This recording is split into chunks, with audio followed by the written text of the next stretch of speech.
બનાસકાંઠાના ડીસા ખાતે આવેલા ઐતિહાસિક રેજિમેન્ટ મહાદેવ મંદિરમાં ભક્તોની ભારે ભીડ જોવા મળી રહી છે। 200 વર્ષ જૂનું આ મંદિર આજે ભક્તોની આસ્થાનું કેન્દ્ર બન્યું। આજના ખાસ પ્રસંગે મંદિરમાં 108 દીવાની વિશેષ આરતીનું આયોજન કરવામાં આવ્યું હતું, જેમાં અનેક ભક્તોએ ભાગ લીધો। ભક્તો શિવજીના જળાભિષેક, રુદ્રાભિષેક અને બિલ્વપત્ર ચડાવી ભગવાન શંકરની આરાધના કરી રહ્યા છે।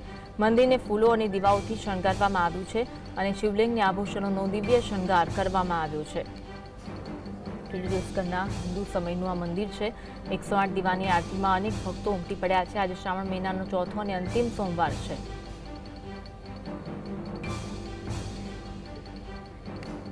આજ અંગે વધુ વાત કરીશું। સંવાદદાતા ધ્રુવ અમારી સાથે લાઈવ જોડાયા છે। ધ્રુવ, 200 વર્ષ જૂનું આ મંદિર છે, આજે ભક્તોની આસ્થાનું કેન્દ્ર બન્યું છે। મોટી સંખ્યામાં ભક્તો આવી પહોંચ્યા છે, શું કહેવું છે ભક્તોનું? જી ચોક્કસ જે રીતે બનાસકાંઠા જિલ્લાનું ડીસાનું જે બ્રિટિશ સમયનું જે મંદિર માનવામાં આવે છે, 170 200 વર્ષ જે જૂનું છે મંદિર છે, તે ભક્તોનું આસ્થાનું કેન્દ્ર છે। આજે શ્રાવણ માસનો છેલ્લો અને જે ચોથો સોમવાર માનવામાં આવે છે, ત્યારે વહેલી સવારથી જે ભક્તો છે તે ડીસાના રેજિમેન્ટ મંદિર ખાતે અહીંયા આવી પહોંચ્યા છે, જેનું મૂળ નામ નીલકંઠેશ્વર મહાદેવ છે। અહીંયા શિવલિંગ ખાતે પણ અત્યારે મોટી સંખ્યાના ભક્તો છે તે પૂજા અર્ચના કરી રહ્યા છે, બિલીપત્ર ચડાવી રહ્યા છે। આજે રીતે દૂધનો અભિષેક, જળાભિષેક પણ કરતા નજરે પડતા હોય છે। આ એટલે ભક્તોનું આસ્થાનું કેન્દ્ર છે, કારણ કે ભક્તો પણ માનતા હોય છે કે ભગવાનની આરાધના પૂજા શ્રાવણ માસ દરમિયાન કરતા હોય છે। પ્રભુ શંકર છે, પ્રભુ શિવ છે, તે વહેલી તકે તેમની મનોકામના પૂર્ણ કરતા હોય છે, મનોકામના સાંભળતા હોય છે। આપણી સાથે સ્થાનિક જે પૂજારી છે તેઓ પણ જોડાયા છે, તેમની સાથે પણ વાર્તાલાપનો પ્રયત્ન કરીશું।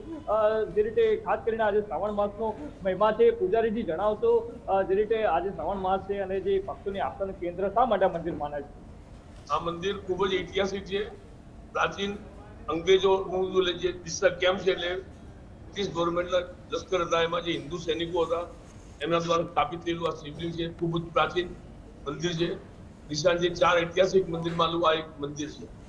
પહેલા મારા પિતાજી પૂજા કરતા હતા, આજે 70 વર્ષથી અમે પૂજા કરીએ છીએ। મારા પિતાજી ગયા કરે, હું ત્યારે પૂજા કરું છું, મારો બાબલો પણ પૂજા કરે, ભાઈ પણ કરે છે, અને અહીંયા આગળ વર્ષોથી પૂજા કરીએ છીએ। અહીંયા આગળ વર્ષોથી છેલ્લા 70 વર્ષથી તો ભક્તોનું ઘોડાપુર એમ કે ચાલે છે આસ્થાના કેન્દ્ર તરીકે। લગભગ 100 માણસો તો દિલ્હી બિલીપત્ર ચડાવે છે। અહીંયા આગળ બિલીપત્રના પણ કમસે કમ 100 જેટલા ઝાડ છે। એ ઉપરાંત હજારો મતલબ 100 માણસો તો દરરોજ પૂજા કરે છે, અને સાંજની આરતી છે એ એનું આકર્ષણનું કેન્દ્ર છે। 108 દીવાની વિશેષ મોટી આરતી હોય છે, દરરોજ ગીત સંગીત સાથે આરતી થાય છે, અને સોમવારના દિવસે વિશેષ 108 દીવાની આરતી છે એ એનું વિશેષ આકર્ષણનું કેન્દ્ર કહેવામાં આવે છે। એ ઉપરાંત દર સોમવારે અલગ અલગ આંગી બનાવવામાં આવે, કે રામેશ્વરનું, ક્યારે મહાકાલેશ્વર, એ પ્રમાણે અલગ અલગ બનાવવામાં આવે છે। જે પ્રાચીન રેજિમેન્ટ મહાદેવ તરીકે ઓળખાય છે, નીલકંઠેશ્વર મહાદેવ રેજિમેન્ટ એરિયાના હિસાબથી આ રેજિમેન્ટ મહાદેવ તરીકે ઓળખાય છે। અત્યારે મંદિરનું જીર્ણોદ્વાર ચાલી રહ્યું છે, અને જીર્ણોદ્વારનું પણ ખાસું કામ ઊંચું આવી ગયું છે। આવતી સાલ સુધીના અંદર 2026ના અંદર એમની પ્રતિષ્ઠા પણ થઈ જશે, અને હજારો ભક્તો છૂટા દાન પણ આપે છે। અને અહીંયા આગળ આજે દર સોમવાર દિવસે ઓછામાં ઓછી 4 થી 5 હજાર શાંતિ આરતીના અંદર આવે છે, અને 3-4 જાતનો પ્રસાદ પણ વહેંચાય છે અલગ અલગ। આજે છેલ્લો સોમવાર હોવાથી કરીને વધારે વિશેષ 5-1000 જેટલી પબ્લિક આરતીમાં આવશે। અને સોમવાર હોવાથી કરીને શ્રાવણ માસ અને સોમવાર, શ્રાવણ માસ એટલે મહાદેવજીનો અતિ પ્રિય મહિનો, અને એમાં સોમવાર એ મહાદેવજીનો પોતાનો વાર ગણાય છે, એટલા માટે વિશેષ પબ્લિક આજના દિવસે આવશે। તો જે રીતે આજે ઇતિહાસ સાથે ધરાયેલું આ મંદિર છે, આપણી સાથે સ્થાનિક ભક્ત છે, વર્ષોથી તમે અહીંયા ભગવાનની પૂજા પાઠ કરો છો, કેવું લાગે છે આજે દર્શન કર્યા છે?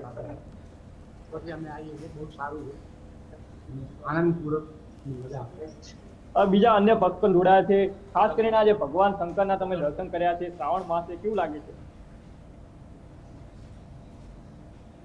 પ્રભુના દર્શન કર્યા છે, કેવું લાગે છે? ભગવાનના દર્શન કરવા બહુ મજા આવે છે। ઐતિહાસિક મંદિર છે, ખૂબ જૂનું મંદિર છે, 200 વર્ષથી 50 વર્ષથી। તો અહીંયા દૂર દૂરથી ભક્તો છે તે ઉત્તર ગુજરાતમાંથી પણ અહીંયા દર્શન માટે આવતા હોય છે, કારણ કે ભક્તોની આસ્થાનું કેન્દ્ર અહીંયા માનવામાં આવે છે।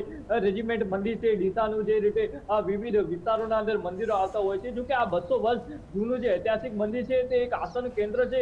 જે રીતે બ્રિટિશ લશ્કરી દળોના જે કહી શકાય છે કે હિન્દુના જે કહી શકાય છે કે સૈનિક હતા, તેઓ દ્વારા મંદિરની સ્થાપના થઈ હતી। તે બાદ આ ભક્તો માટે એક આસ્થાનું કેન્દ્ર હાલ બની રહ્યું છે। વિશેષ કરીને જે સાંજના સમયે 108 દીવડાની જે આરતી થતી હોય છે, એમાં 5000થી પણ વધુ ભક્તો છે તે ઉમટી પડતા હોય છે મંદિર પલચક જોવા મળતું હોય છે અને જે રીતે ભક્તિ ભાવનો માહોલ પણ જામતો હોય છે, ત્યારે આજે શ્રાવણ માસનો ચોથો અને આખરી જે સોમવાર છે તેના કારણે ભક્તિનો જે માહોલ છે તે અહીંયા વિશેષ કરીને ખાસ જોવા મળતો હોય છે. જી જી, આભાર ધ્રુવ જોડાવા માટે. અને